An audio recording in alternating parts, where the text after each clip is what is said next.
سورہ فاتحہ وہ عظیم سورہ جس کے بارے میں رسول اللہ صلی اللہ علیہ وآلہ وسلم نے ارشاد فرمایا کہ جس نے سورہ فاتحہ نماز میں نہیں پڑھی اس کی کوئی نماز ہی نہیں، اس کی نماز انویلڈ ہے، یعنی ویلڈ نہیں ہوگی۔ تو اس کا میننگ سمجھتے ہیں کتنا امپورٹنٹ رول یہ پلے کرتی ہے۔ الحمدللہ رب العالمین، حمد کا ورڈ جو یوز ہوا ہے وہ تمام تعریف ہے، یعنی حمد بھی بیان کرتے ہیں اللہ تعالیٰ کی کہ تمام تعریفیں اللہ تعالیٰ کے لیے جو تمام عالمین کا رب ہے، یعنی سارے جہانوں کا جتنے بھی پلانٹس ایگزسٹ کرتے ہیں، گیلیکسیز، ملٹی ورسز، یونیورسز جتنے بھی ایگزسٹ کرتے ہیں، سب کا وہ رب ہے۔ یعنی سائنٹیفکلی اللہ تعالیٰ نے سب سے شروع میں ہی بتا دیا اپنے انٹروڈکشن میں کہ وہ کون ہے۔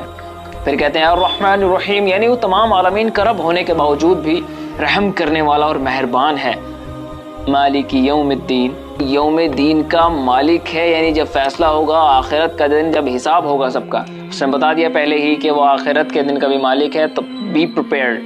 آدھی سورہ میں تو ہم اللہ تعالیٰ کی تعریف بیان کرتے ہیں، حمد کرتے ہیں، اور آدھی سورہ میں جو اپنے لیے مانگتے ہیں۔ یہ طریقہ بتایا اللہ تعالیٰ نے کہ پہلے اللہ تعالیٰ کی حمد کی جائے، پھر اللہ تعالیٰ سے اپنی بہتری کے لیے دعا کی جائے۔ پھر کہتے ہیں نا ایاک نعبد و ایاک نستعین، پھر ہم اللہ تعالیٰ سے کہتے ہیں اللہ ہم صرف تیری عبادت کرتے ہیں اور صرف تجھ ہی سے مدد چاہتے ہیں۔ اور پھر یہ کہنے کے بعد ہم پھر اپنے لیے دعا کرتے ہیں اہدنا الصراط المستقیم، اے اللہ تو مجھے سیدھے راستے پہ چلا دے۔ ہم نے پہلے بتایا اللہ تعالیٰ کو کہ اللہ ہم صرف تیری عبادت کرتے ہیں اور صرف تجھی سے دعا مانگتے ہیں، صرف تجھی سے مدد چاہتے ہیں۔ یہ اللہ تعالیٰ نے خود ہمیں الفاظ سکھائے، اور پھر ہم سے کہا کہ اب مانگو اہدنا الصراط المستقیم، یا اللہ تعالیٰ مجھے سیدھے راستے پہ چلا دے۔ صراط الذین انعمت علیہم، ان کی راہ جن پر تیرا فضل و کرم ہوا، انعام ہوا، انبیاء کی راہ، صحابہ کی راہ، جو اللہ تعالیٰ کے اصولوں پر انہوں نے زندگی گزاری۔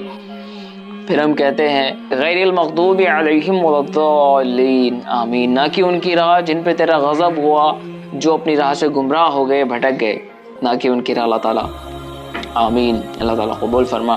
تو اس طریقے سے جب ہم نماز کو سمجھنا شروع کریں گے نا، تو آٹومیٹکلی ہمارا جو فوکس ہے وہ نماز کے اندر بنے گا۔ کوئی بھی سبجیکٹ اٹھا لو، اگر وہ ہمارے سمجھ ہی نہیں آئے گا تو ہمارا انٹرسٹ پیدا ہی نہیں ہوگا اسے پڑھنے میں۔